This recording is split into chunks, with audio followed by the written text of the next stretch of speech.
الحياة الدنيا فإن الجحيم هي المأوى وأما من خاف مقام ربه ونهى النفس عن الهوى فإن الجنة هي المأوى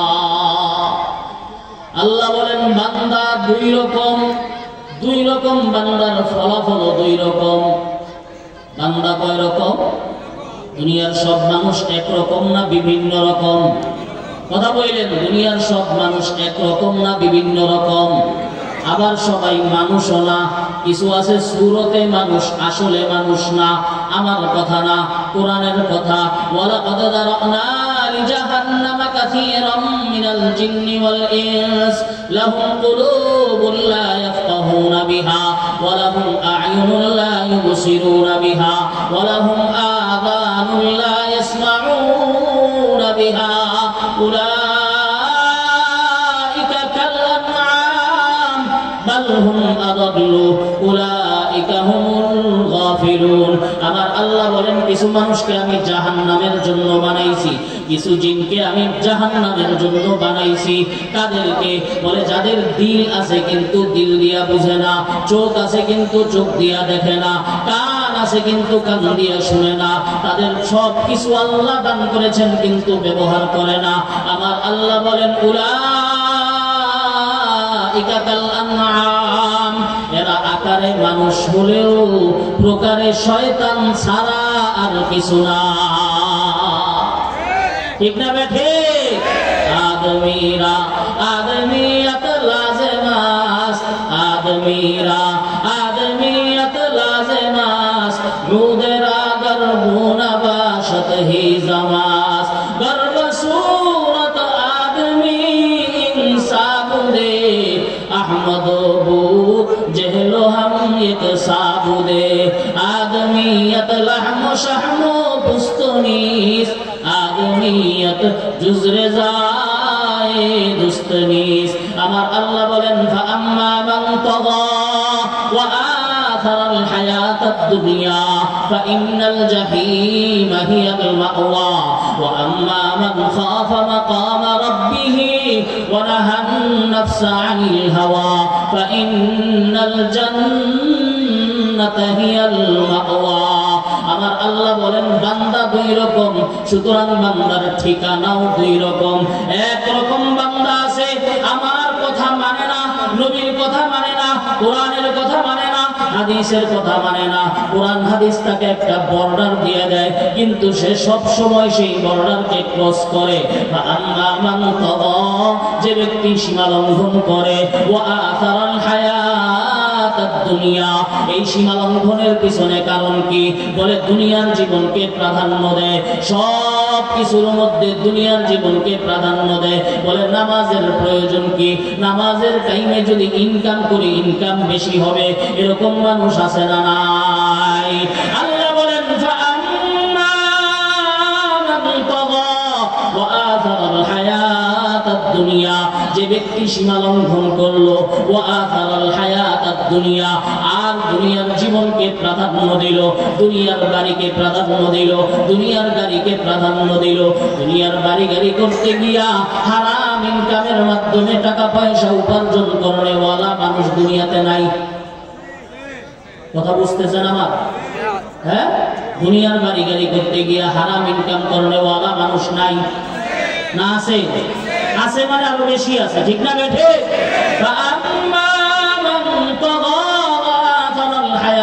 দুনিয়া, আমার আল্লাহ বলেন একরকম বান্দা হইল সীমা লঙ্ঘন করে, একরকম বান্দা হইল বর্ডারকে খালি ক্রস করে। আমি আল্লাহ হালালের বর্ডার দিয়ে দিলাম বান্দা, দুনিয়ার মধ্যে খাও, দুনিয়ার মধ্যে থাকো, দুনিয়ার মধ্যে পান করো, তুমি কিন্তু কোনো কিচ্ছু বানাও নাই, সব কিছু বানাইছেন যিনি, তিনি কে? আলাম নাজআলিল আরদা মিহাদা ওয়াল জিবালা আওতাদা ওয়া খালাকনাকুম আজওয়াজা ওয়া জাআলনা নাওমাকুম সুবাতা ওয়া জাআলনাল লাইলা লিবাসা ওয়া জাআলনান নাহারা মাআশা ওয়া বানাইনা فوقكم سبعا شدادا وجعلنا سراجا وهاجا ও বান্দা আসমানের দিকে তাকায় দেখো এই কুটিহীন আসমান বানাইছেন যিনি তিনি কে আল্লাহর নাম জবান খুলে বলেন তিনি কে আসমান যিনি বানাইছেন তিনি কে জমিন যিনি বানাইছেন তিনি কে পাহাড় পর্বত নদী নালা সব কিছু বানাইছেন আমার আল্লাহ বলেন বান্দা সব কিছু ব্যবহার করবা কিন্তু হালালের লিমিট আছে এই লিমিটকে ক্রস করা যাবে না তিলকা হুদুদুল্লাহ ওয়া মান ইয়াতাআদ্দা হুদুদাল্লাহি ফাকাদ যালামা নাফসা যারা হারাম ইনকাম করে আল্লাহর সীমাকে লঙ্ঘন করে যারা আল্লাহর কথা মানে না আল্লাহর সীমাকে লঙ্ঘন করে যারা জুলুম করে আল্লাহর সীমাকে লঙ্ঘন করে যারা মাদক গ্রহণ করে আল্লাহর সীমাকে লঙ্ঘন করে যারা জুলুম করে আল্লাহর সীমাকে লঙ্ঘন করে আল্লাহ বলেন সাবধান আমি আল্লাহর বর্ডারকে ক্রস করবা না আম্মা মান তাগা ওয়া আথারাল হায়াতাদ দুনিয়া বান্দা সীমা লঙ্ঘন যদি করো আর দুনিয়ার জীবনকে যদি প্রাধান্য দাও রে বান্দা মনে রাখবা তোমার ঠিকানা ইন্নাল জাহিমা হিয়াল মাওয়া বান্দা তোমার ঠিকানা জাহান্নাম ছাড়া আর কিছুই হবে না জাহান্নাম কি কাল্লা ইন্নাহা লাযা নাযাআতাল লিশ-শাওয়া তাদউ মান আদবারা ওয়া তাওয়াল্লা ওয়া জামা'a ফাআওয়া ওয়া আম্মাল ইনসানা খুলিকা হালুআ জাহান্নাম হলো একটা আগুনের নাম বলে দুনিয়ার আগুন আর জাহান্নামের আগুনের মধ্যে কি পার্থক্য নবী আমার বলেন দুনিয়ার আগুন এক ভাগ আর জাহান্নামের আগুন এর তুলনায় 70 গুণ বেশি তেজ কয় গুণ বেশি তেজ কয় গুণ বেশি 70 গুণ বেশি দুনিয়ার আগুন 1 মিনিট সহ্য করার ক্ষমতা কার আছে হাত তুলে দেখান 10 সেকেন্ড আছে ক্ষমতা তাহলে জাহান্নামের আগুন অনন্তকাল পর্যন্ত সহ্য করার মতো ক্ষমতা আমাদের আল্লাহ বলেন ফাআম্মা মান তাগা ওয়া আথারাল হায়াতাদ দুনিয়া ও বান্দা সীমা লঙ্ঘন করবা না দুনিয়ার জীবনকে প্রাধান্য দিবা না তাহলে যদি দাও জাহান্নাম তোমার ঠিকানা আর এর বিপরীতে আরেক রকম বান্দা কোন বান্দা আমার আল্লাহ বলেন ওয়া আম্মা মান খাফা মাকামা রাব্বিহি ওয়া নাহান নাফসা আনিল হাওয়া বলে যেই বান্দা আল্লাহর সামনে দাঁড়াইতে ভয় করে কার সামনে দাঁড়াইতে ভয় কথা বললেন কার সামনে দাঁড়াইতে ভয় আল্লাহর সামনে দাঁড়াইতে ভয় দুনিয়ার ব্যারিস্টারের সামনে দাঁড়াইতে ভয় লাগে দুনিয়ার বিচারকের সামনে দাঁড়াইতে ভয় লাগে দুনিয়ার চেয়ারম্যানের সামনে দাঁড়াইতে ভয় লাগে দুনিয়ার মেম্বারের সামনে দাঁড়াইতে ভয় লাগে আল্লাহ পাক রব্বুল আলামিন হলেন আহকামুল হাকিমিন সমস্ত বিচারকের বিচারক হলেন আল্লাহ ওই আল্লাহর সামনে আমাকে আপনাকে দাঁড়াইতে হবে ইন্নাস সামআ ওয়াল বাসারা ওয়াল ফুআদা কুল্লু উলাইকা কানা আনহু মাসউলা আমার আল্লাহ জিজ্ঞাসা করবেন বান্দা কত মানুষকে আমি শ্রবণ করার ক্ষমতা দেই নাই তুই বান্দাকে আমি শ্রবণ করার ক্ষমতা দিয়েছি কত মানুষকে আমি জবান দিয়া কথা বলার ক্ষমতা দেই নাই তুই বান্দাকে আমি কথা বলার ক্ষমতা দান করেছি কত মানুষকে আমি চোখ দিয়েছি কিন্তু চোখের আলো দেই নাই তুই বান্দাকে চোখের আলোর ব্যবস্থা আমি আল্লাহ করে দিয়েছি কত মানুষ চলতে পারতো না হাত পা ঠিক মতো নাই তুই বান্দাকে আমি হাত পা ঠিক মতো দিয়েছি রে বান্দা আমার এই নিয়ামতের হিসাব দাও আমার এই নিয়ামতের হিসাব দাও যদি দিতে পারো তুমি জান্নাতি দিতে না পারলে জাহান্নামী এমন হিসাব যদি আল্লাহ আমাদের থেকে জিজ্ঞাসা করেন জাহান্নাম ছাড়া আমাদের কোনো উপায় নাই ঠিক না বেঠি আল্লাহ বলেন ওয়া আম্মা মান খাফা মাকামা রাব্বিহি ওয়া নাহান নাফসা আনিল হাওয়া দুই নম্বর বান্দার পরিচয় হইল বান্দা আল্লাহর সামনে দাঁড়াইতে ভয় পায় আর সামনে দাঁড়াইতে ভয় পায় কথা বলেন কার সামনে দাঁড়াইতে ভয় আল্লাহর সামনে দাঁড়াইতে ভয় আমি আল্লাহর সামনে কি জবাব দিব আমি যে হারাম খাই আল্লাহর সামনে কি জবাব দিব আমি যে আরেকজনের সম্পদ ভোগ করি আল্লাহর সামনে কি জবাব দিব আমি যে গরিবের উপর জুলুম করি আল্লাহর সামনে কি জবাব দিব আমি যে ঠিক মতো আল্লাহর সামনে কি জবাব দিব, এই ভয়ের তাড়নায় বান্দা ওয়ানাহান নাফসা আনিল হাওয়া, নিজের মনটাকে বিরত রাখে, নিজের মনটাকে বাধা দেয়। মন বলে নামাজ পড়ার দরকার নাই, বান্দা বলে আল্লাহ শাস্তি দিবেন, নামাজ পড়েই যাব। মন বলে হারাম খাও, বান্দা বলে না, হারাম খাওয়া যাবে না। মন বলে অন্যের উপর জুলুম করে তার সম্পদটা নিয়ে নাও, বান্দা নিজের মনটাকে বাধা দেয়। বান্দা বলে না না, আমার আল্লাহর সামনে জবাব দেওয়ার মতো ক্ষমতা আমার নাই। আল্লাহ বলেন যেই বান্দা এই কাজটা করবে, নিজের রবের সামনে দাঁড়াইতে ভয় পাইয়া নিজেকে গুনাহ থেকে বাঁচায়া রাখবে, আল্লাহ বলেন জান্নাতা হিয়াল মাওয়া, এবং বান্দাকে আমি আল্লাহ জান্নাতের মেহমান বানায়া নিব। সুবহানাল্লাহ। দুনিয়ার মধ্যে দুই রকম বান্দা আছে। আপনার সমাজের মধ্যেও আপনি তাকায়া দেখবেন, প্রথমে নিজের দিকে তাকাইবেন, নিজে কোন গ্রুপের মধ্যে। আমি কি বর্ডার ক্রস করলাম না বর্ডারের ভিতরে রইলাম? আমি কি আমার আল্লাহর সামনে দাঁড়ানোকে ভয় করলাম নাকি আল্লাহর সামনে দাঁড়ানোকে ভয় করলাম না? আমার পরিচয় কি? আমার আশপাশের মানুষগুলোর পরিচয় কি? তাকায়া দেখবেন প্রত্যেকটা ব্যক্তির মধ্যে এই দুই রকম অবস্থা। কেউ হয়তো আল্লাহর দেওয়া সীমার মধ্যে থাকে, কেউ হয়তো আল্লাহর সীমাকে ক্রস করে। ঠিক না বেঠিক? এই ক্রস করার কারণেই তো জালেমরা জুলুম করে। ঠিক না বেঠিক? বেতর সাজা হে মাজলুমা,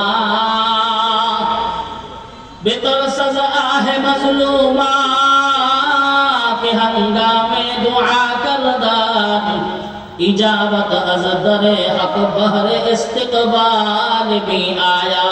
নবী আমার বলেন ইত্তাকি দাওয়াতাল মাজলুম ফাইন্না লাইসা বাইনাহা ওয়া বাইনাল্লাহি হিজাব। মজলুমের বদদুয়া থেকে বাঁচো, মজলুমের বদদুয়া থেকে বাঁচো, মজলুমের বদদুয়া থেকে বাঁচো। বলে আল্লাহর মাঝে আর মজলুমের বদদুয়ার মাঝে কোনো পর্দা নাই। মজলুম হাত উঠানো লাগে না, মজলুম শুধু মনের কষ্টে যদি বদদুয়া বলাও লাগে না, মজলুম শুধু শুধু আহ করে আল্লাহ পাক রব্বুল আলামিন জালেমের 12টা বাজায়া দেয়। আল্লাহ আমাদের সবাইকে সব ধরনের গুনাহ থেকে হেফাজত করুন। মুহতারাম হাজিরিন, আল্লাহ বলেন আমার বান্দা দুই রকম, আমার বান্দার ঠিকানাও দুই রকম। কোন বান্দা সীমার মধ্যে থাকে, তার ঠিকানা জান্নাত। কোন বান্দা সীমানাকে ক্রস করে, তার ঠিকানা জাহান্নাম। যেই বান্দারা সীমার মধ্যে থাকে তাদের পরিচয় আল্লাহ কি দিলেন? ওয়া আম্মা মান খাফা মাকামা রাব্বিহি, রবের সামনে দাঁড়াইতে ভয় পায়। রবের সামনে দাঁড়াইতে যারা ভয় পায়, এরকম একজন বান্দার কথা বলে আমার আলোচনা শেষ করে দিব। আল্লাহর নবীর সাহাবী সাঈদ ইবনে আমির আল জুমাহি রাদিয়াল্লাহু তাআলা আনহু, বহুত বড় সাহাবী। রাসূলুল্লাহ সাল্লাল্লাহু আলাইহি ওয়া আলিহি ওয়াসাল্লামের সাহাবায়ে কেরামদের মর্যাদা আমাদের দিলের মধ্যে আছে না নাই? কথা বলেন, আছে না নাই? সাহাবী না থাকলে কোরআন পাইতাম না, সাহাবী না থাকলে হাদিস পাইতাম না, সাহাবী না থাকলে দ্বীন পাইতাম না। কোনটা জান্নাতের রাস্তা সাহাবী না থাকলে বুঝতাম না, কোনটা জাহান্নামের রাস্তা সাহাবী না থাকলে বুঝতাম না। সুতরাং যারা সাহাবায়ে কেরামদেরকে মাইনাস করে দ্বীন থেকে সরায় দিতে চায়, আমরা সুস্পষ্টভাবে বলতে চাই এরা বাতিল, এরা বাতিল, এরা বাতিল এবং ভণ্ড ছাড়া আর কিছুই না। সাহাবায়ে কেরামের আজমত দিলের মধ্যে রাখা যায়, কারণ আল্লাহর কোরআনের ভাষায় প্রথম ঈমানদার সাহাবায়ে কেরাম। ঠিক না ঠিক? আল্লাহর কোরআনের ভাষায় প্রথম মুত্তাকি সাহাবায়ে কেরাম, আল্লাহর কোরআনের ভাষায় হেদায়েত প্রাপ্ত সাহাবায়ে কেরাম। সুতরাং সাহাবায়ে কেরামদেরকে যারা নিজেদের আদর্শ মানবে না, সাহাবায়ে কেরামদের বিরুদ্ধে যারা কথা বলবে, সাহাবায়ে কেরামের দোষ যারা চর্চা করবে, আল্লাহর কসম তারা হক্কানি না, তারা বাতিল এবং ভণ্ড ছাড়া কিছুই না। নবী সাল্লাল্লাহু আলাইহি ওয়াসাল্লামের বড় সাহাবী সাঈদ ইবনে আমির আল জুমাহি রাদিয়াল্লাহু তাআলা আনহু এমন একজন বান্দা, যেই বান্দা আল্লাহর সামনে দাঁড়াইতে ভয় পায়। আমার আল্লাহর সামনে আমি কিভাবে দাঁড়াই, আমার আল্লাহর সামনে আমি কিভাবে হিসাব দেই। সাঈদ ইবনে আমির আল-জুমাহি রাদিয়াল্লাহু তাআলা আনহু, আমিরুল মুমিনিন হযরত ওমর ইবনুল খাত্তাব রাদিয়াল্লাহু তাআলা আনহু যখন খেলাফতের দায়িত্ব পাইলেন, খেলাফতের দায়িত্ব পাইয়া মদিনার মসজিদে নববীর মধ্যে বসা, এমন সময় সাঈদ ইবনে আমির আল-জুমাহি আসেন। আসার পরে ওমরকে বলেন, ইয়া উমর, ও উমর, তোমাকে একটা নসিহত করি। বলে কি? বলে ইত্তাকিল্লাহা ফিন্নাস ওয়ালা তাখশান নাসা ফিল্লাহ। আল্লাহকে ভয় করো, মানুষকে ভয় করবা না। আল্লাহর হুকুম মতো চলো, মানুষের কথা মতো চলবা না। আল্লাহ তোমাকে যেই দায়িত্ব দান করেছেন সেই দায়িত্বকে আমানত মনে করে চলবা। আল্লাহ পাক রব্বুল আলামিন তোমাকে যেন হকের উপরে রাখেন, এই জাতীয় নসিহত এবং উপদেশ সাঈদ ইবনে আমির ওমর ইবনুল খাত্তাবকে করতেছেন। যে ওমর ইবনুল খাত্তাব হলো মদিনার আমিরুল মুমিনিনের দায়িত্ব পাইছেন। হযরত ওমর রাদিয়াল্লাহু তাআলা আনহু জিজ্ঞাসা করেন, আপনি যে উপদেশগুলো দিলেন এই উপদেশগুলো মানার মতো যোগ্যতা কার আছে?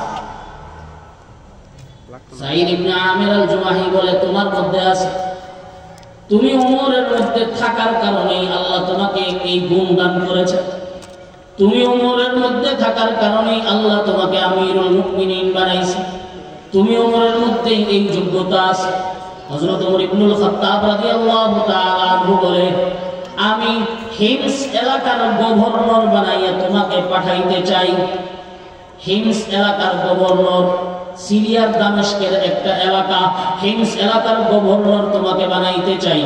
সাঈদ ইবনে আমির বলে, ওমর সাবধান, কোন পদের লোভে আমি তোমাকে এই কথা বলি নাই। বলে ওমর বলে, না না না, শুধু বোঝা আমার ঘরে চাপায়া দিবা আর তোমরা আরামে থাকবা, এমন হতে পারে না। যাও, হিমসের মধ্যে গভর্নর তোমাকে বানায়া দিলাম। গভর্নর বানানোর অনেক দিন পর হযরত ওমর রাদিয়াল্লাহু তাআলা আনহু হিমসের লোকদেরকে খবর পাঠাইলেন, তোমাদের থেকে একটা জামাত আমার কাছে আসো। হযরত ওমর রাদিয়াল্লাহু তাআলা আনহুর কাছে হিমসের জামাত আসলো। জামাত আসার পরে হযরত ওমর বলে, তোমাদের এলাকার সবচেয়ে দরিদ্র যেই মানুষগুলো, এই মানুষগুলোর একটা লিস্ট আমার কাছে দাও। তারা একটা লিস্টি দিল। কথা বুঝছেন? তারা একটা লিস্টি দিল। ওই লিস্টের মধ্যে সর্বপ্রথম নাম সাঈদ ইবনে আমির। সর্বপ্রথম নাম কার? কোন সাঈদ ইবনে আমির? যেই সাঈদ ইবনে আমির তাদের গভর্নর, যেই সাঈদ ইবনে আমির তাদের সরকার, যেই সাঈদ ইবনে আমির তাদের দায়িত্বশীল। ওই গরিবের লিস্টের মধ্যে সর্বপ্রথম নামটা সাঈদ ইবনে আমিরের। হযরত ওমর রাদিয়াল্লাহু তাআলা আনহু অবাক হয়ে গেলেন। অবাক হয়ে জিজ্ঞাসা করেন, মান সাঈদ ইবনে আমর? সাঈদ ইবনে আমির আবার কে? বলে, সাঈদ ইবনে আমির হলো আমাদের গভর্নর। বলে, তোমাদের গভর্নর গরিব? তোমাদের গভর্নর গরিব? তারা বলে, শুধু গরিবই না, বরং আমাদের মধ্যে সবচেয়ে গরিব যদি কেউ থাকে তাহলে একমাত্র আমাদের গভর্নর। আল্লাহু আকবার। এর নাম ইসলামী শাসন ব্যবস্থা, এর নাম কোরআন সুন্নাহর শাসন ব্যবস্থা। আজ পৃথিবী তপ্ত হয়ে আছে। আজ পৃথিবীর মধ্যে জুলুম জায়গায় জায়গায়। কোন জায়গায় ন্যায় শাসন নাই, কোন জায়গায় ন্যায় বিচার নাই, কোন জায়গায় ইনসাফ নাই। থাকবে কিভাবে? মানুষের সম্পর্ক আল্লাহর সাথে থাকবে তো মানুষ শান্তিতে থাকতে পারবে। সম্পর্ক আল্লাহর সাথে নাই, দুনিয়ার নাজ ও নেয়ামতের মাধ্যমে শান্তি পাওয়া যাবে না। ঠিক না বেঠিক? আলা বিযিকরিল্লাহি তাতমাইন্নুল কুলুব। আল্লাহ বলেন, বান্দা, কোটি টাকার বিছানার মধ্যে ঘুমাইয়া শান্তি পাইবা না, কোটি টাকার বাড়ির মধ্যে থেকে শান্তি পাইবা না, কোটি টাকার গাড়ির মধ্যে চলে শান্তি পাইবা না। শান্তি যদি বান্দা পেতে চাও, আমি আল্লাহর সাথে সম্পর্ক লাগাও। চাটাইয়ের উপরে থাকবা, শান্তি দিয়া আমি আল্লাহ তোমার দিলটাকে ভরে দেব। এরকম আছে না নাই? কেউ 10 তলা বিল্ডিং এর মধ্যে থেকেও পেরেশান, আর কেউ মসজিদের বারিন্দার মধ্যে শুয়েও আনন্দিত, মসজিদের বারিন্দার মধ্যে শুয়েও শান্ত। তার দিলের মধ্যে শান্তি দান করেছেন যিনি, তিনি কে? হযরত ওমর রাদিয়াল্লাহু তাআলা আনহুকে বলে, আমিরুনা, আমাদের মধ্যে 1 নম্বর গরীব সাঈদ ইবনে আমির, সে হলো আমাদের গভর্নর, সে হলো আমাদের বাদশা, কিন্তু সে শুধু আমাদের মধ্যে গরীবই না, বরং সবচেয়ে বেশি গরীব। হযরত ওমর রাদিয়াল্লাহু তাআলা রীতিমতো অবাক হয়ে গেলেন। একটা থলের মধ্যে কিছু স্বর্ণ মুদ্রা দিয়া ওই মানুষগুলোকে দিলেন আর বললেন, যাও তোমাদের গভর্নর সাঈদ ইবনে আমিরের কাছে দিবা আর বলবা, আমিরুল মুমিনিন হযরত ওমরের পক্ষ থেকে তোমাকে হাদিয়া। লোকেরা নিয়ে হযরত সাঈদ ইবনে আমিরকে বাড়ির মধ্যে পায় নাই, হযরত সাঈদ ইবনে আমিরের বিবিকে পাইছে। তাকে জানায়া দিছে যে হযরত ওমরের পক্ষ থেকে আপনাদেরকে হাদিয়া পাঠানো হয়েছে। সাঈদ ইবনে আমির রাদিয়াল্লাহু তাআলা আনহু ঘরে যখন ফিরে এসেছেন, তার বিবি বলে, আজকে আমাদের ঘরের মধ্যে আমিরুল মুমিনিনের পক্ষ থেকে হাদিয়া আসছে। সাথে সাথে বলে, ইন্না লিল্লাহ, দুনিয়া বুঝি আমার ঘরে ঢুকে গেল। আল্লাহর সামনে দাঁড়ানোকে কেমন ভয় পায়। এর কিছুদিন পরে হযরত ওমর রাদিয়াল্লাহু তাআলা আনহু মনে মনে চিন্তা করলেন, ওই এলাকার মধ্যে সবচেয়ে গরীব বুঝি সাঈদ ইবনে আমির, যাই আমি সেই এলাকা সফর করব, সেই এলাকায় গিয়ে জায়গা মতো যাচাই করব সাঈদ ইবনে আমির কেমন। হযরত ওমর রাদিয়াল্লাহু তাআলা আনহু রওনা। সেই দামেস্কের সিরিয়ার মধ্যে হিমস এলাকার মধ্যে হযরত ওমর উপস্থিত। হযরত ওমর সাঈদ ইবনে আমির আর হিমসের জনগণকে একসাথে ডাকলেন। ডাকার পরে সবাইকে বসাইলেন। বসাইয়া হযরত ওমর বলেন, ও হিমসের জনগণ, সাঈদ ইবনে আমিরের বিরুদ্ধে তোমাদের কি কি অভিযোগ আছে আমি আমিরুল মুমিনিনকে বলো। হযরত ওমর তো মনে মনে চিন্তা করছিলেন, সাঈদ ইবনে আমির সবচেয়ে গরীব, সুতরাং তার ব্যাপারে নালিশ দেওয়ার মতো তো একজনও থাকার কথা না। বাস্তব না বাস্তব? কারণ গরিবদের লিস্টের মধ্যে যদি বাদশার নাম সবার আগে থাকে, তাহলে ওই বাদশা দিনদার না বেদিন বলেন তো? অবশ্যই দিনদার। আর দিনদারের বিরুদ্ধে তো কোনো নালিশ থাকে না। হযরত ওমরের মনের মধ্যে চিন্তা যে সাঈদ ইবনে আমিরকে যে আমি পাঠাইলাম, সাঈদ ইবনে আমিরের ব্যাপারে মনে হয় কেউ কোনো নালিশ করবে না। কিন্তু হযরত ওমর দেখলেন, আশা যেরকম করলাম ফলাফল সেরকম পাইলাম না। চারজন ব্যক্তি দাঁড়ায়া গেল আর বলল, আমাদের প্রত্যেকের একটা একটা করে অভিযোগ এই সাঈদ ইবনে আমিরের বিরুদ্ধে আছে। এখান থেকে শিক্ষা, ইসলামী শাসন ব্যবস্থার মধ্যে কোরআন সুন্নাহ ভিত্তিক যখন কোনো কিছু পরিচালিত হবে, তখন জবাবদিহিতার সুযোগ আছে, যেটা দুনিয়ার ক্ষমতাধরদের কাছে নাই। কথা বলেন ঠিক না ঠিক? দুনিয়ার ক্ষমতাওয়ালারা অন্যায় করলে সামনে গিয়ে কিছু বলবেন তো দূরের কথা, তার দুঃসম্পর্কের কোন আত্মীয়কেও যদি আপনি কিছু বলেন, আপনার খবর আছে। বাস্তব না বাস্তব? কিন্তু ইসলামী শাসন ব্যবস্থায় ডাইরেক্ট বাদশার মুখের সামনে দাঁড়াইয়া তার বিরুদ্ধে অভিযোগ দেওয়ার মতো সুযোগ আছে। চারজন ব্যক্তি দাঁড়ায় গেল। হযরত ওমর রাদিয়াল্লাহু তাআলা আনহু তো অবাক, হায়রে যে সাঈদ ইবনে আমিরের ব্যাপারে তারা সুনাম করলো, আজকে নাকি সাঈদ ইবনে আমিরের বিরুদ্ধে তাদের অভিযোগ আছে। হযরত ওমর বলেন, বলো কি কি অভিযোগ? একজন ব্যক্তি দাঁড়ায় বলল, আমিরুল মুমিনিন, সাঈদ ইবনে আমিরের ব্যাপারে আমাদের 1 নম্বর অভিযোগ, অফিসে তিনি টাইম মতো আসেন না, লেট করে আসেন। 1 নম্বর অভিযোগ কি? সময় মতো আসেন না। কিভাবে আসেন? লেট করে, দেরি করে আসেন। 1 নম্বর অভিযোগ, তিনি টাইম মতো অফিসে উপস্থিত হন না, দেরি করে আসেন। আরেকজনকে বলে, তোমার অভিযোগ কি? বলে 2 নম্বর অভিযোগ হলো, তিনি মাসে 1 দিন নাগা করেন, অনুপস্থিত থাকেন, মাসে 1 দিন আসেন না। আরেকজনকে জিজ্ঞেস করে, তোমার অভিযোগ কি? বলে রাত্রে বেলা সাঈদ ইবনে আমিরকে ডাকলে তার কোনো জবাব পাওয়া যায় না। আরেকজনকে বলে, তোমার অভিযোগ কি? ওই ব্যক্তি বলে, সাঈদ ইবনে আমিরের দিকে তাকায় দেখি মাঝে মাঝে তিনি মানুষের সামনে বেহুশ হইয়া পড়া যান। কয়টা অভিযোগ? 4টা অভিযোগ। বুঝতেছেন কথা? কারা কারা বুঝতেছেন হাত তুলে দেখান তো। আল্লাহ সবাইকে কবুল করুন। হাত নামান। সাঈদ ইবনে আমিরের ব্যাপারে কয় অভিযোগ? 4 অভিযোগ। 1 নম্বর অভিযোগ, তিনি লেট করেন, সময় মতো আসেন না। 2 নম্বর অভিযোগ, মাসে 1 দিন অনুপস্থিত থাকেন। 3 নম্বর অভিযোগ, রাতের বেলা আমরা ডাকলে আমাদের ডাকে কোনো জবাব দেন না। 4 নম্বর অভিযোগ, মাঝে মাঝেই বেহুশ হয়ে পড়ে যান।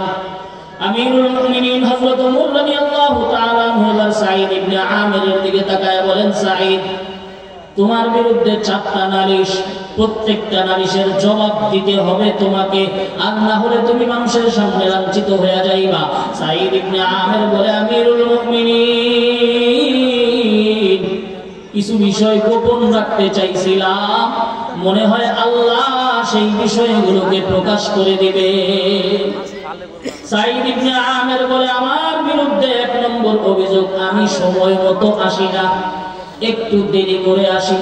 আমিরুল মুমিনিন, আমার দেরি করে আসার কারণ কি জানেন?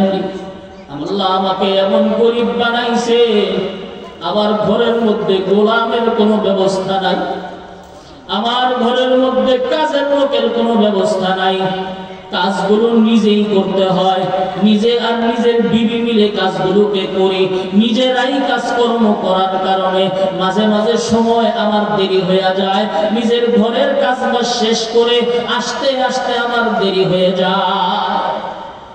হযরত ওমর রাদিয়াল্লাহু তাআলা আনহু বলেন, 2 নম্বর অভিযোগের জবাব দাও, মাসে 1 দিন অনুপস্থিত কেমন থাকো? সাহাবায়ে কেরাম কেমন ভাবে জীবন যাপন করেছেন, আর আমি আর আপনি কেমন ভাবে জীবন যাপন? কোন মুখে সাহাবীদের বিরুদ্ধে কথা বলি আমরা? দ্বীনের জন্য যারা এত কষ্ট করেছেন তাদের বিরুদ্ধে কোন মুখে আমরা কথা বলি? সাঈদ ইবনে আমিরের বিরুদ্ধে 2 নম্বর অভিযোগ, ও সাঈদ, মাসের মধ্যে তুমি 1 দিন অনুপস্থিত থাকো, কারণ কি? হযরত সাঈদ ইবনে আমির বলে, আমিরুল মুমিনিন, এই যে আমার গায়ে জামাটা দেখতেছেন, এই একটাই জামা, আমার আর কোনো জামার ব্যবস্থা নাই। আল্লাহু আকবার। আমি সাঈদ ইবনে আমিরের কিনার মতো আর কোনো টাকা নাই, আর কোনো জামার ব্যবস্থা নাই। এই একটা জামা হওয়ার কারণে 1 মাস পর্যন্ত একটা জামা আমি পরিধান করি। 1 মাস পরে এই জামাটাকে ধুইয়া দেই, যেই দিন ধুইয়া দেই সেই দিন অফিসের মধ্যে উপস্থিত হতে পারি না, সেই দিন নিজের কার্যালয়ে হাজির হতে পারি না। হযরত ওমর রাদিয়াল্লাহু তাআলা আনহু বলেন, 3 নম্বর অভিযোগ, 3 নম্বর অভিযোগ, রাতের বেলা তুমি মানুষের ডাকে সাড়া দাও না কেন? আমিরুল মুমিনিনকে হযরত সাঈদ বলেন, আমিরুল মুমিনিন, আমার সময়টাকে আমি 2টা ভাগ করে নিয়েছি, একটা ভাগ মানুষের জন্য, আর একটা ভাগ আমার আল্লাহর জন্য। সকাল থেকে নিয়ে সন্ধ্যা পর্যন্ত, সকাল থেকে নিয়ে সন্ধ্যা পর্যন্ত সময়টা আমি মানুষের জন্য রাখছি, আর সন্ধ্যা থেকে নিয়ে পরের দিন সকাল পর্যন্ত সময়টা আমার আল্লাহ পাক রব্বুল আলামিনকে দান করি। সুবহানাল্লাহ। 4 নম্বর অভিযোগ, তুমি মাঝে মাঝে নাকি বেহুশ হয়ে পড়ে যাও, কারণ কি? আমিরুল মুমিনিনকে হযরত সাঈদ ইবনে আমির বলেন, 4 নম্বর অভিযোগের জবাবটা আমাকে কিভাবে দেই? আমিরুল মুমিনিন, আমি তখন যুবক, মক্কার মধ্যে তপ্ত দুপুর বেলা তাকায় দেখলাম কিছু মানুষ এক জায়গায় দাঁড়ানো, আমি সাঈদ ইবনে আমির সেই জায়গায় গেলাম, দেখি কি হয়। তাকায় দেখলাম আমি তখন কাফের, তাকায় দেখলাম একজন মুসলমানকে নির্যাতন করা হচ্ছে। কাকে নির্যাতন করা হয়? মনোযোগ আছে আপনাদের? কাকে নির্যাতন করা হচ্ছে? মুসলমান। আমি সাঈদ ইবনে আমির তখন যুবক এবং বেঈমান, আমি তখন মুসলমান হই নাই। ঠিক দুপুর বেলা আমি তাকায় দেখলাম এক জায়গায় মানুষের ভিড়, কি হইতেছে? আমি ওই জায়গায় যাওয়ার পরে দেখলাম একজন মুসলমানকে অত্যাচার করা হচ্ছে। কিভাবে অত্যাচার করা হচ্ছে? বলে ছুরি দিয়ে তাকে আঘাত করা হইতেছে, তার গায়ের চামড়াটা উঠানো হচ্ছে, তাকে ছুরিবিদ্ধ করে তীর মারা হইতেছে। আমি সাঈদ ইবনে আমির সেই জায়গায় যাইলাম, যায়া দেখি তিনি হযরত খুবাইব রাদিয়াল্লাহু তাআলা আনহু, আল্লাহর নবীর সাহাবী। ও আমিরুল মুমিনিন হযরত খুবাইব রাদিয়াল্লাহু তাআলা আনহু মৃত্যুবরণ করার আগে একটা বদদুয়া করছিলেন। হযরত খুবাইব বলছিলেন, আল্লাহুম্মা আহসিহিম আদাদা ওয়া কতুলহুম বাদাদা ওয়া লা তুগাদির মিনহুম আহাদা। ও আল্লাহ, দ্বীনের কারণে আজকে মক্কাবাসী আমাকে রক্তাক্ত করতেছে, দ্বীনের কারণে মক্কাবাসী আমার উপর আক্রমণ করতেছে, দ্বীনের কারণে গো আল্লাহ, দুনিয়ার কোন সম্পদের জন্য না। আফালাস্তু উবালি হিয়া উকতাল মুসলিমা আলা আই জামবিন কানা লিল্লাহি মাসরাই। ও আল্লাহ, আপনার জন্য আমার আজকে কষ্ট হইতেছে। ইয়া আল্লাহ, এই মক্কাবাসীদের বিরুদ্ধে বদদুয়া করে যাই, আয় আল্লাহ গুনে গুনে হিসাব রাখবেন তারা কারা। আয় আল্লাহ এই প্রত্যেকটাকে শেষ করে দিবেন। আল্লাহ এই একজনকেও ছাড়বেন না। আমিরুল মুমিনিন সাঈদ ইবনে আমিরকে, সাঈদ ইবনে আমির হযরত ওমরকে বলে, আমিরুল মুমিনিন, ওই দৃশ্যের কথা মাঝে মাঝে আমার যখন মনে হয়ে যায়, তখন আমি আল্লাহর ভয়ে বেহুশ হয়ে যাই। বান্দা কয় রকম? আলোচনার গোড়া মনে আছে? বান্দা কয় রকম? দুই রকম। এক রকম বান্দা আখিরাতকে প্রাধান্য দেয়, আরেক রকম বান্দা দুনিয়াকে প্রাধান্য দেয়। এই আখিরাতকে প্রাধান্য যারা দেয় তাদের একজন হলেন সাঈদ ইবনে আমির, যার জীবনটা আপনাদেরকে বললাম। আল্লাহ সুবহানাহু ওয়া তাআলা আমাদের সবাইকে সাহাবাওয়ালা ঈমানওয়ালা হওয়ার তৌফিক দান করুন। সাহাবায়ে কেরামের ব্যাপারে জবান সাবধান, বলেন সাহাবায়ে কেরামের ব্যাপারে জবান সাবধান, সাহাবায়ে কেরামের ব্যাপারে জবান। কোন সাহাবীর বিরুদ্ধে আমরা কোনো কথা বলবো না, কোন সাহাবীর বদনাম আমরা করব না, কোন সাহাবীর দুর্নাম আমরা রটাবো না। সাহাবাওয়ালা ঈমানওয়ালা হওয়ার আল্লাহ আমাদের সবাইকে তৌফিক দান করুন। আজকের এই বড় আয়োজন, আমি তো সব সময় আলোচনা করি, এজন্য সামান্য কিছু কথাবার্তা বললাম। আলোচনা করবেন আমার মুহতারাম ভাই হযরত মাওলানা ইব্রাহিম খলিল বিক্রমপুরী, অতঃপর খতিবুল উম্মাহ হযরত হাফিজুর রহমান সিদ্দিক দামাত বরকাতুল আছেন। এজন্য যাদের কানে আওয়াজ যায় মজলিসের বাইরে যারা, তারা মহব্বতের সাথে আমরা মজলিসের মধ্যে চলে আসি। আল্লাহ পাক রব্বুল আলামিন আমাদের সকলকে কবুল করুন, আমিন। ওয়া আখিরু দাওয়ানা।